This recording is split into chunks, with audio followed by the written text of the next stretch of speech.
this is one of my pet peeves because I notice the market is obsessed with revenue. And to me, putting on my CPA hat, although I don't practice as one, revenue is a meaningless number if you're not profitable in most cases.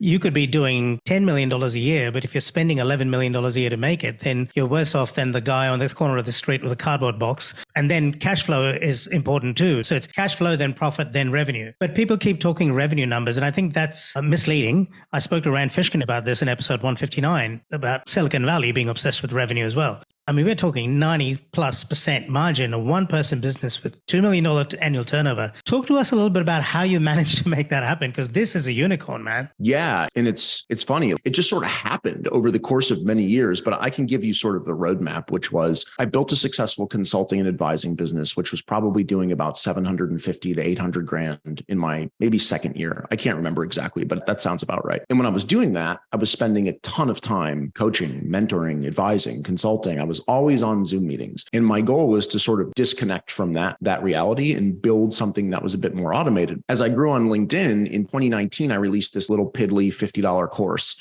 and I had like 30,000 followers, and I sold 75 grand of it in 18 months, which is not what I want to make as a household person who makes the money in my household. But it was cool to see that I made 75 grand from that course. And I just kept building and building and building and building my LinkedIn audience. And then I re-released it as a new, more modern course in 2021 at $150. And I started doing about 50 grand a month with that course. And I was like, whoa, this is really big. And so I doubled down on top of funnel. I kept growing my LinkedIn audience. I kept adding to the course. And that course started to grow towards 100 grand a month, 120 grand a month. While my second course, which I released, is more kind of focused on Twitter users and things like that, and newsletter writers. That got up to about 70, 80 grand a month. In between the two courses, I think on average, I probably do today, steady state, maybe 160 to 170. And so I was like, oh, this is really good revenue.